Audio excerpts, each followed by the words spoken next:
Welcome to the Pressrow. Behind-the-scenes stories from the world of sports media. Pressrow. Insight and interviews from around the sports world. Now here's your host, Jonah Siegel. Welcome back, Believe in the Pressrow. It is a overcast. Isn't it always overcast in February? It is an overcast Valentine's Day here in Seattle. Jonah Siegel. Very, very thrilled. This is a long overdue, a multi-time requested, hard to get on the books podcast episode with my good friends from down the road. What is it, the 90? What does the 90 turn into? Yeah, I-5. I-5, buddy. I-5. Yep. I get some. You know what the problem is? Sorry, Sekeres and Price from Vancouver, yada, yada, yada. You know what the problem is?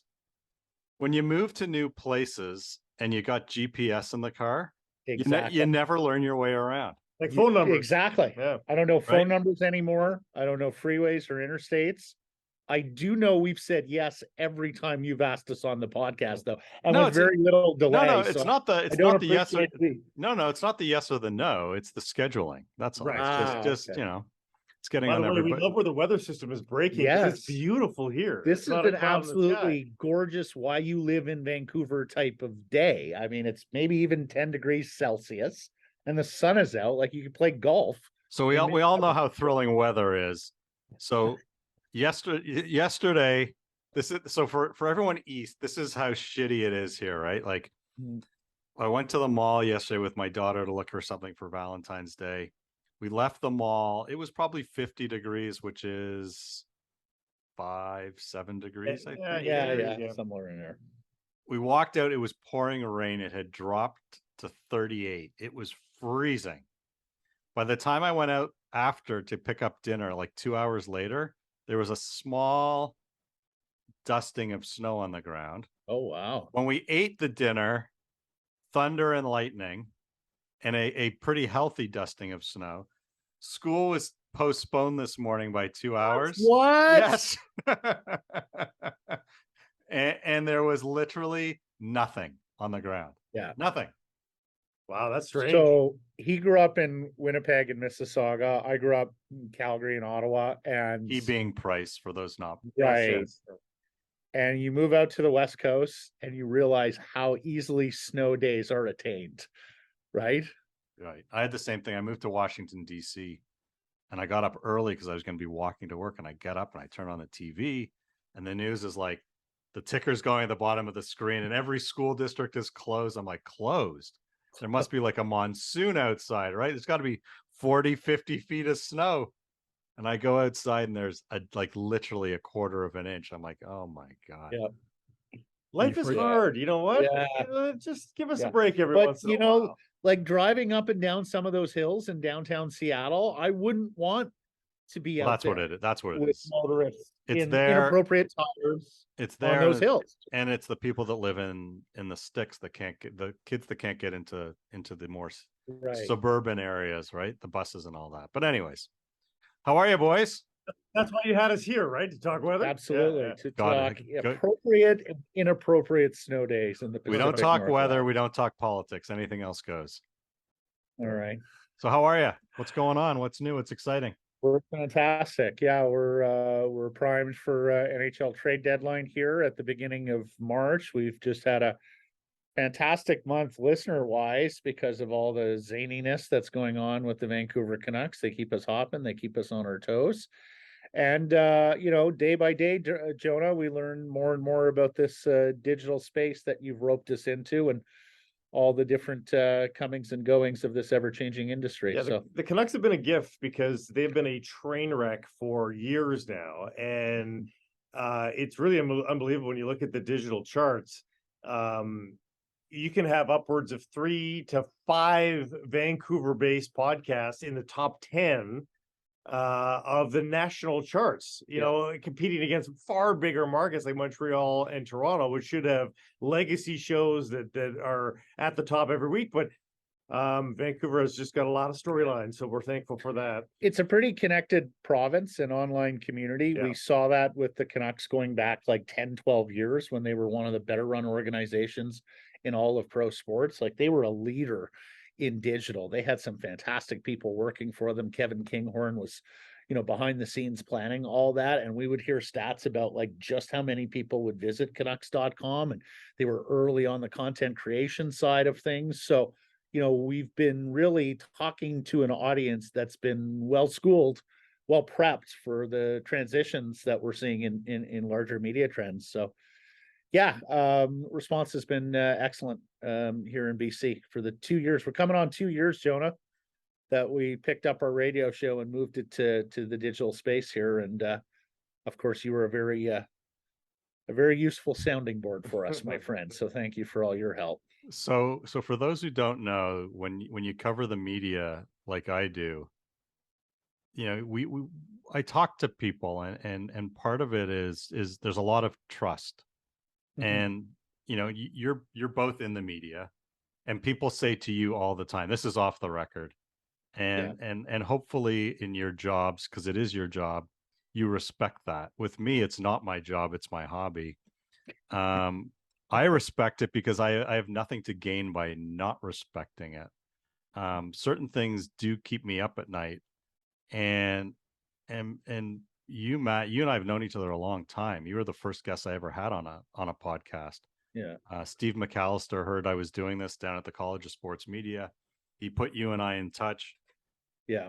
And I will tell you, like, when I found out that your show was being canceled, I was really conflicted because I view you as a friend. Yeah. Well, the first thing I'll say is that Steve McAllister knew a sacrificial lamb when he saw one. He threw me to the wolves. I was a young reporter at the Globe, and go test out this Siegel guy and his podcast. The second thing is I remember it clear as day, and we just passed the 2-year mark, February 9th, not even a week ago, where I'm sort of waking up and going through my usual routine. We were the PM drive show in Vancouver, so we started at 2 or 3, whenever it was. So I'm just sort of sitting there reading the day's sports headlines, and I saw your DM pop up, and it said something like "call me," and I was like, that sounds a little bit more alarming than normal from Jonah. And you said something along the lines of, Matt, I hate to tell you this, but I think they're shutting your radio station down. And I was like, wow, okay, could be. And then you said, check your email. And I did. And sure enough, there was an email there from the VP of Bell Media, Western Canada, James Stewart, calling us all to a teleconference call at 9:30, 30 minutes later. And so you were spot on about that. And then Blake and I started getting texts from Jason Bruff, who was our colleague who was on air at the time, telling us that the mics weren't working and they lost control. Yeah, he sounded a lot like sounded a lot like ESPN radio or something. Yeah. So so you were the guy who basically informed me that TSN 1040, which was coming on nearly its 20th year anniversary, debuted as Team 1040, was about to have its format changed. I felt. And I know you feel guilty, but you shouldn't, because I was going to get the news from somewhere, and I'd prefer to get it from someone. Guilty is the wrong word. That's what I wanted to talk to you about briefly. Conflicted is definitely the word. Okay. And not that you're asking me, but what I decided was, if it was you guys getting broomed, I wasn't making the call. Because the network was shutting down entirely. Gotcha. I made my peace with that, because I didn't say, hey, you're about to get shit canned. Yeah. It was, they're changing the whole thing. But Jonah, if I'm not mistaken, there had been some changes at TSN Mothership a few weeks beforehand. I want to say it was Christian Jack and Natasha. I think there had been some changes at TSN a few weeks earlier. And you had mentioned to me, Matt, I don't think they're done. And I know I had asked the question to my superior and some people I knew in the company, going, are they done, or could there be another round here? And got a lot of, well, we think that's it, certainly have no indication. And, I got to hand it to them. They executed with military-like precision. on the day they shut but the very three. peculiar. It was actually just a week apart, and it was Was it very just a week? Yeah, it was Oh, very God. very Okay. peculiar because if you're gonna do it, why don't you just do it? Yeah. Why if you're gonna do it in stages, do it months apart. Right. Why a week apart? That always Well, because they needed us to unpack Tom Brady's great Super Bowl victory That's against right. Patrick Mahomes, I the guess. That's right. CTE property, Yeah. and then the Tuesday we were gone. So Well, I'm going to tell you that I'm a firm believer that everything happens for a reason. Mhm. And while not always obvious at the time, it sometimes takes longer. I think you guys are way better off for the fact that it happened. I'll tell you this much for sure. I listen to you way more often now than I Yeah. ever did before. And I know people here who are hockey fans that listen to you now more than they ever did before because it happened. Yeah. We don't need to talk about pocketbooks, but I think your show has improved because it's happened. I think you guys are happier on air. You sound happier on air. Mm. You report to yourselves. You don't have it's a shorter, more concise show too, so it's a way more digestible thing. You know, radio has its limitations and its blessings. The live part we always loved. We always loved breaking news and covering that live. Yeah. But for the other 85% of the year where there's nothing breaking, then you're giving a more curated and more predictable show for the listener where they can tune in, press start, and they get the top stories from the beginning rather than, oh, I'm in the car now, I wonder where they're at in their show, So Yeah. there's blessings to it, and there's a few every now and then negatives to it, but for the most part we are enjoying it. And to answer your question, yes, the pocketbook thing doesn't quite equate yet. We built a business from the ground up. There were some startup expenses. Our Venmos are at the bottom of the screen right now. You can send in our position, at least towards the end, radio paid pretty well. Of course. And you showed up and you did the show, and look, the one thing that we'll pick your brain on continuously, Jonah, and I just finished a newspaper interview with a reporter who cared to bother about the switch of Canadian media consumers to digital. And, he asked me all sorts of questions about how the show was going. And just looking at the industry, it seems like some advertisers and agencies have been a little slower to come on over. We've had a pretty tough year with the economy here, as somebody said to me, months ago when hockey season was about to start. If enough people just talk about a recession, whether it's real or not, it will be a recession because people are just not spending money. But, needless to say, this past hockey season has been a little bit of a tougher go with broader economic trouble. But long term, I think we know we're in the right place.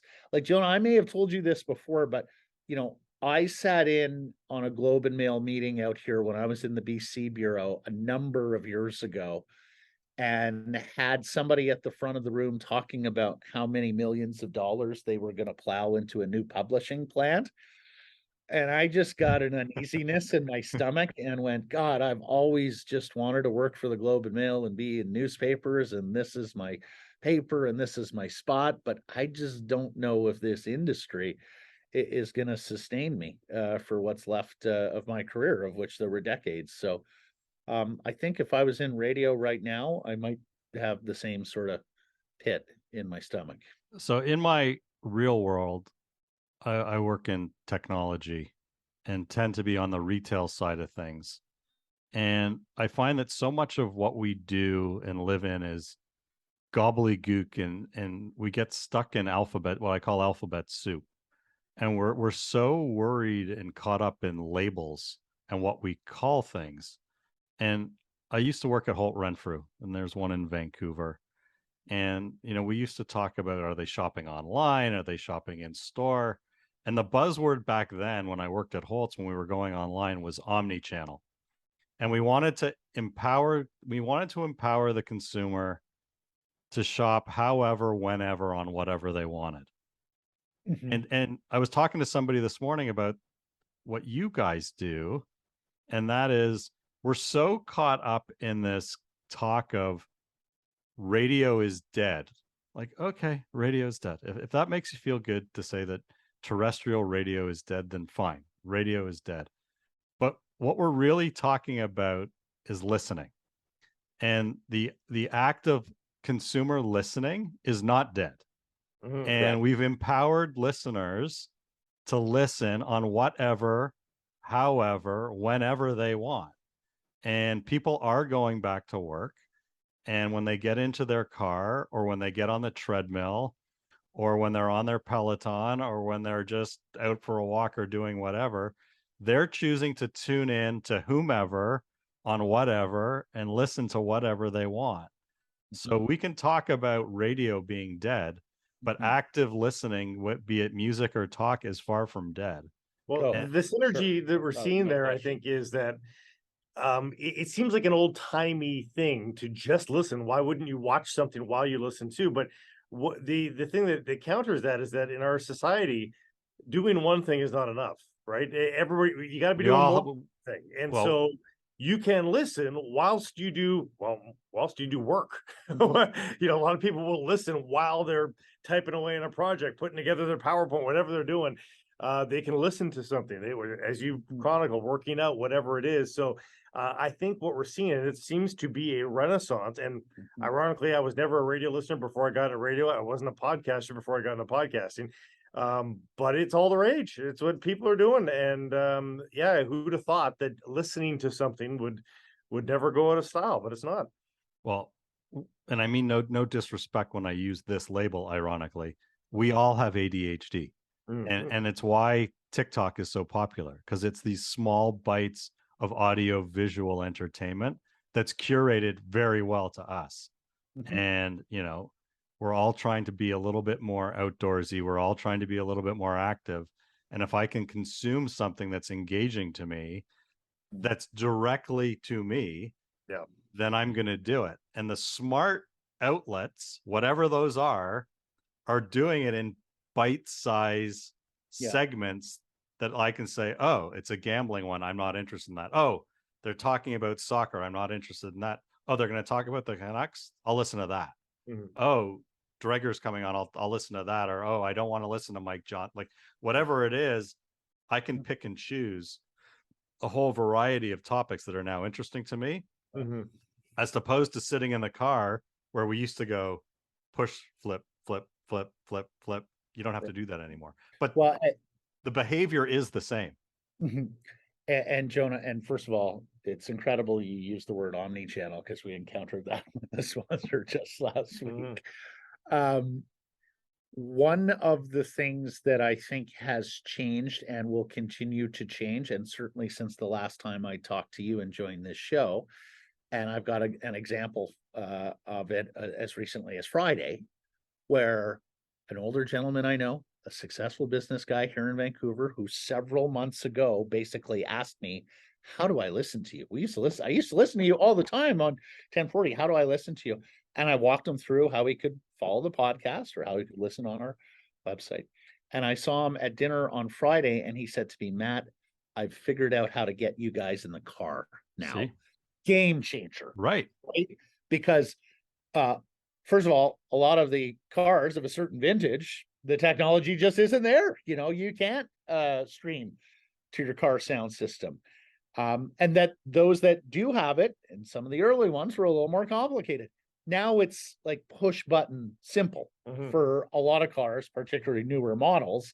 And so the more and more you've got people in these newer cars who just with the push of a button on a display screen can get to our show, that's what we're excited about. Because, you know, to be frank, the demographic of our show has gotten younger in the 2 years that we've gone to the digital space. It stands to reason. See, that's my younger point. People.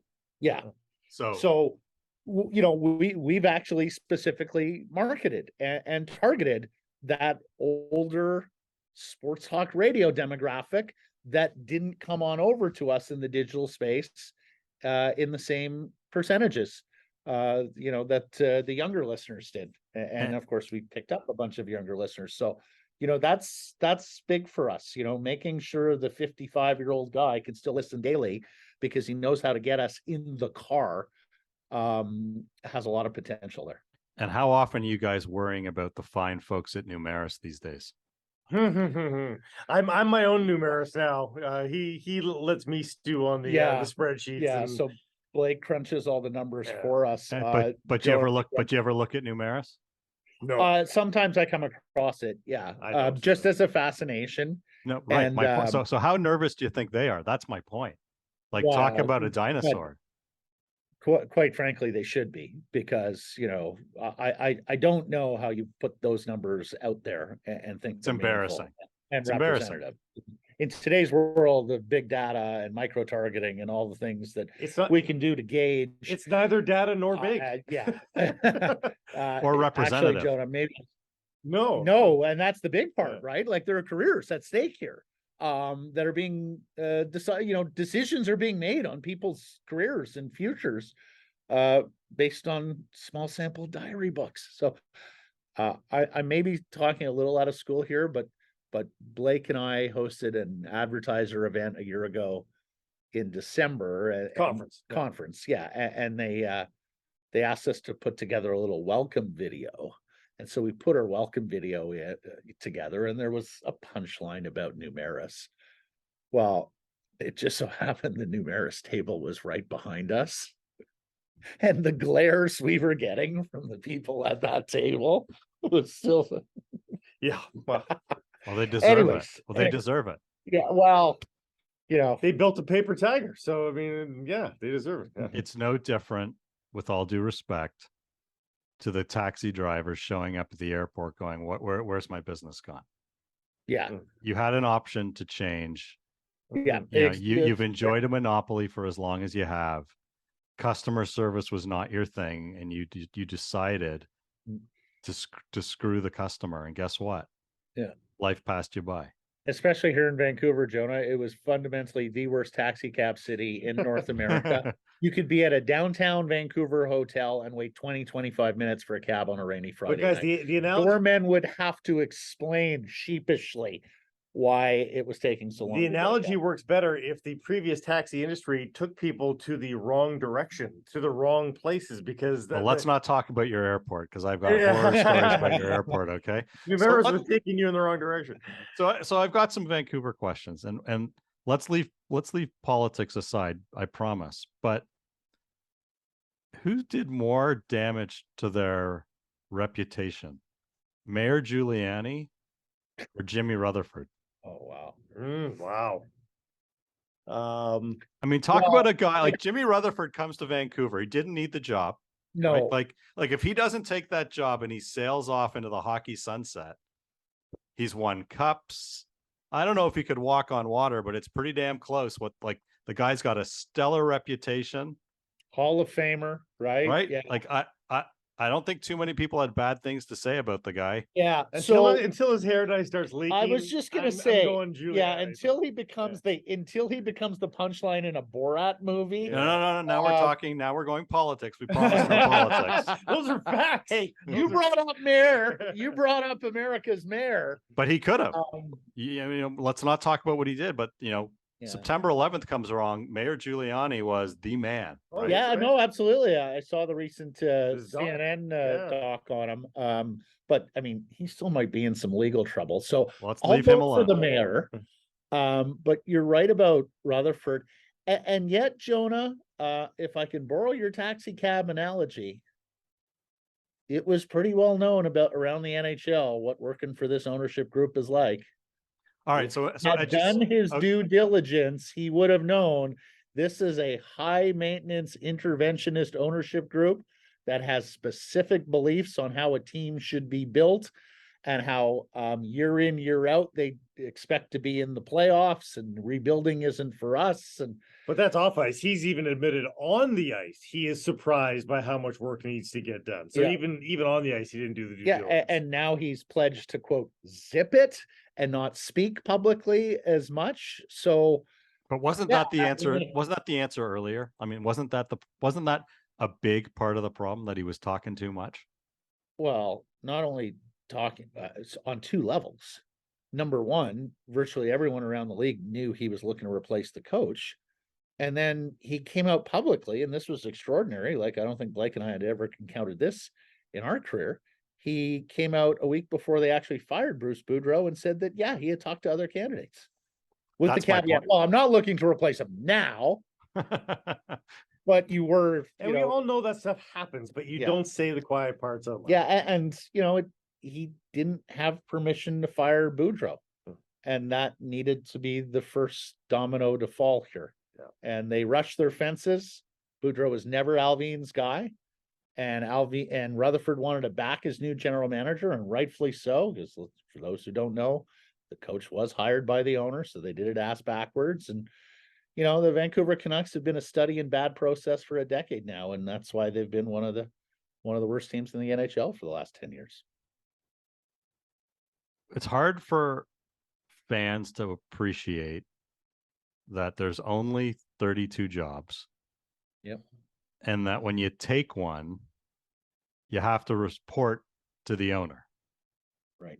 Because they're not easy to come by. Nope. So when you take one, And they're not easy to wield, Jonah. Like, you're reporting to people who have done almost exclusively in their lives winning. Very few billionaires are familiar with losing. More importantly, sorry for interrupting. More importantly, they're certainly not used to people around them saying no. Exactly. So they're not used to no, they're not used to losing. And worse yet, so many of them define themselves by their ability to make money and the successes of their businesses. So it becomes an ego thing. And you have to cater to that ego. That has proved very challenging for many a sports executive, and I would rank this franchise in this ownership group with the biggest and the highest that I've encountered in terms of how much of a handful they are for the people in their charge. So am I reading the room right, that at the end of the day, the mess that is right now is an ownership issue? Well, it's the constant, right? There has now been how many head coaches? 6 head coaches in the last 10 years. 3 different management groups, but really 4 different Managers. Yeah, in the last 10 years. And the same old, questionable decision making, certainly no winning. So yeah, I mean, that's the one constant. And now that he's making news in and of himself, that's not good. That's not a good look for the franchise either. So yeah, I mean, that's we would certainly like to see what this franchise looks like with somebody else at the helm. Would they be in half the mess that they're in right now? Is there any? I mean, there's always a chance, but how likely is it that there is a change at the top? The biggest problem with ownership change at the top is that the bread and butter of their business, they have other things too, but is development. And that whole area of downtown, needless to say, still has some open space that can be developed. They want a piece of that. So the team is almost inextricably linked to development downtown. Mm-hmm. They want a piece of all that. So if it does happen, it doesn't seem like it's anytime soon. It's a very expensive plot of land that Rogers Arena sits on. And now there are towers, rental towers attached to it, Jonah. So it becomes an extremely complicated transaction. You could sell the team without the building, but who does that anymore, right? Yeah. Mm-hmm. It sucks because we landed the Kraken here in Seattle, and the one thing that I thought we would get immediately was a rivalry. Yeah. Mm-hmm. And the one thing we don't have at all I know. is a rivalry. And the first part was COVID, like, okay, because nobody's going to games, but okay, COVID's gone-ish, whatever that means. And we still don't have a rivalry. Yeah. I was really looking forward to it. Well, 2 things there, my dude. Number one, the very first game down in Seattle, Canucks assistant equipment manager Brian Red Hamilton has a mole on the back of his neck that Seattle medical student Nadia notices, puts the note up, say, you should really get that checked out. Sure enough, it is cancer. She saves his life. So you have this love fest. Yeah, it's Valentine's exactly. Day, I'll say it. And rightfully so. Like, that's the important part. And then the Canucks went out and won the first 5 or 6 meetings, like the Kraken hadn't won one until the most recent one. Yeah, So, what this rivalry needs is the Kraken to peel out. They've already got the first one under their belts now. If the Kraken win the next 2 or 3, and Vancouver fans really feel the sting of baby brother has passed us already, yeah. that might help. That might help. And of course, one day, hopefully a playoff series, although it seems like there's a lot of momentum behind a 1-8 conference alignment in the playoffs these days. We'll I'm see. not sure how long the Yeah. divisional format will last here. And of course, if the Canucks and Kraken can finish second and third and get that first round series, or, a wild card versus the first place team. But we're a long ways from that, Jonah, at least on the Vancouver end of things. So what are Canucks fans hoping for out there? Are they hoping that this Connor completely Bedard. right? Yeah, I mean that's the downside is like most recently we've seen a 6-1 loss to the Detroit Red Wings on home ice. So people want Bedard. They want in the vacuum. They want to know, okay, we got the top pick, we got Connor Bedard coming, but man, it seems like miles away. And to have to pay money, remember, people still have money invested in these games to go to the rink and watch the Red Wings drub you 6-1. Boy, it's going to be a long couple of months until they're able to wait for the draft lottery. People are very hopeful for Connor Bedard, Jonah. He may well be the best British Columbia hockey prospect of all time, and that is saying something in a province that produced Burnaby, Joe Sakic, Paul Kariya, Scott Niedermayer, and some others. I mean, even recently, Ryan Nugent-Hopkins, a first overall pick. So we're accustomed to seeing very good hockey prospects in this province, but I'm not sure we've ever seen one like Connor Bedard, and the way he lit up that World Juniors, like utterly dominated it as a 17-year-old. I mean, tongues are wagging here. He's a Canucks fan too, he makes no bones about that. So, if the pride of North Vancouver could wind up in Canucks colors this June, I think instantly you'd have a cure-all for everything that ails the Vancouver Canucks. Well, I was at a business event here 2 weeks ago, and somebody mentioned the name Lindros with Bedard when it came to the Canucks. Have you guys heard that too? Well, we've thrown it around, but he's a very upstanding kid. He's got none of that same sort of hubris that Lindros had coming out of junior. His mom's name isn't Bonnie. No, I was gonna say I'm not sure there's a Bonnie and Carl here, Jonah. Who knows though? Obviously he lacks the sheer size and power of Lindros. But he's not going to stand up whoever drafts him. I wouldn't think so. No. But I mean, like, he is that level. Like, we've done shows and we've talked about him in the vein of a Connor McDavid, a Sidney Crosby, a Lindros, a Mario. Your uber number one overalls. I think he's in that category. And you add that to Pedersen and Hughes. Yeah. And like he ain't Chris Phillips or Alexei Lafreniere. No. I'll say that. So in your market, when you're not talking Canucks, what are you guys talking about? We're talking Lions, Whitecaps, Seahawks, and NFL. Yeah. We're talking Canadian national soccer. That's obviously been a very big story this past year. So we're talking that as well.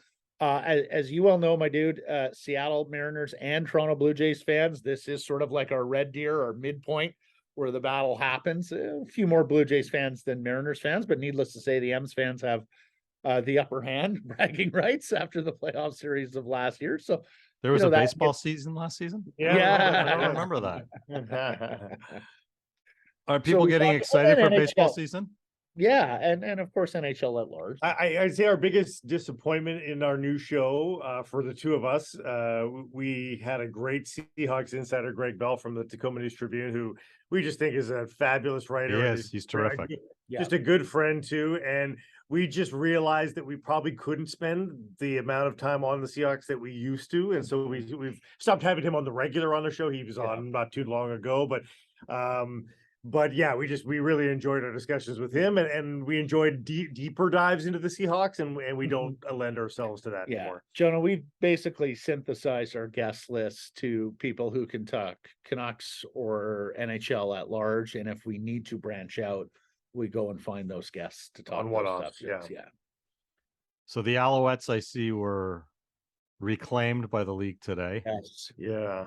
Is there any concern of something similar to that in BC, or everything's good there? Oh gosh, no. There might have been 2.5 years ago, but right now it is honeymoon period with an owner that is throwing everything. I mean, BC could be behind Winnipeg and Regina, like maybe the rosiest picture in the CFL. Honestly, I mean, like even ahead of the Alberta teams, like in terms of just health of ownership and devotion to the product. I mean, it's changed. It's done a total 180 Yeah. for the Lions in the last couple of years. Yeah, it's a good turnaround story. The new owner, Amar Doman, he's a local guy. It's clearly loves the sport. It clearly loves the league and the team. And he's also gone off and done things, Jonah, for the fan base here. Like they brought in One Republic for a free pregame concert to start Wow. last season. They drew 30,000 Something plus. big's coming again They this had year. their first home playoff game in a half decade. That drew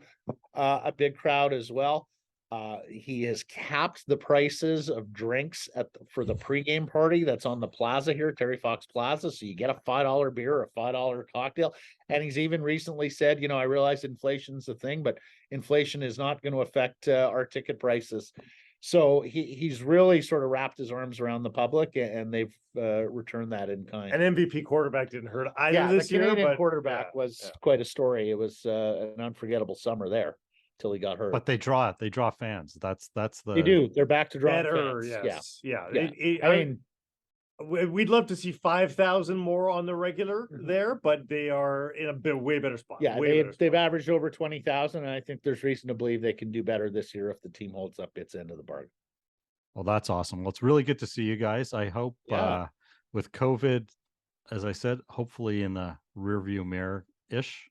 Mhm. I don't know if it's ever going to be gone, but we're now dealing with it much better. Yes. I haven't been in your city in way too long. Ditto. I used to be there every 6 weeks, at least. I haven't been up there in 3 years, so I'm hoping to be back Come up. on up. Ditto for me in Seattle, Jonah. In fact, I was going to ask, is it July that the Blue Jays are in town? If we can all come and just crash at your place, we're trying to save costs here for Absolutely, a little that's startup. not a problem. And then Happy maybe to have join you. at Absolutely. T-Mobile. I've Yeah, already for got sure. my hotel book because I've got Tay-Tay tickets. that Oh, weekend that's too, right. so, Taylor Swift and the Blue Jays in yes. Seattle. You're the one who got the Taylor Swift. I did. I got through. I got through. All y'all are jealous. Will the city still be standing when the Swifties and the Blue Jays fans? She's not playing That- Vancouver, huh? No, not Interesting. yet. Very interesting. You got a venue too. Like BC Place does a lot of. I saw you Yeah. two there on the last Yeah. tour. Yeah. It I've was seen cheaper to you get two tickets there Who than came through here recently. The Weekend and Oh. like some really huge acts have Yeah. come through here, but no, she snubbed Vancouver. So that's too bad. Yeah. Well, I will be making the drive soon, I hope. Once the sun comes back in May or June. right. Hopefully I'll be making the trip up. I'd like to see you. And the Leafs are there before they Yeah. come here. The Leafs are here actually the day after trade deadline, Jonah. They're here March 4th. So all of Kyle Dubas, Lawrence Gilman, Toronto Maple Leafs, War And they're- Room trade and I think deadline is gonna be in a Vancouver hotel here. And I somewhere. think they're here the next day. yeah. The game's the 4th, March the 4th. And I Uh, think Springsteen is doing the exact same. I think Really? Springsteen is here right after. Oh, 'Cause I know wow. some Torontonians are going to see the Leafs in Vancouver, the Leafs in Yeah. Seattle, then Springsteen. Well, put it this way. I can't remember the Leafs coming through town this late where they've been this good and the Canucks have been this bad. It is going to be Could a be ugly. total blue and white crowd. And at red, Rogers because it'll Arena. be a bloodbath. Yeah, Well, because I like there's a know- lot of Canucks fans that sell their Leafs tickets just to offset the cost of season Right. tickets here because they can get an arm and a leg for them. I don't know any Canucks season ticket holder who'd want to hold on to those tickets, No. be the minority in your own state, in your own arena, and turn down several hundred Fleece or the Leafs fan, yeah. $1,000. And I Yeah, know how we'll much go Canucks with that. fans love the fact that the game starts at 4:00 on a Saturday yes. night. Yeah. It's Totally fine. fantastic. They here's really the- love that. Here's the thing, Jonah. Security at Rogers Arena loves it because the 7:00 start would just be a little too late, a little too much Shit-faced runway Torontonians, and yeah. pregame, right? Well, those games are fun. It's fun to Yeah. come up there for that. And while people may bitch, it's a good rivalry in that building, and it's good fun. Toronto Yeah. versus Vancouver and It anything. is. EFC Whitecaps is Yeah. great too. I mean, it's all fun. Yeah. And it's a good Come on time out, to do it. visit us. Come, we'll get you a room here at the Wall Center downtown. You come see Right. the studio, and we'd love to catch up. All right. I will let you know when I'm coming. Do the same if you make it over here. It's always good to see your faces. You can hear them all the time. They're on Monday to Friday. Not that that matters, as we discussed earlier. You can catch them on the internet, Al Gore's little toy. And they are great to listen to. Thanks for doing this. And we will see you next time in the press row.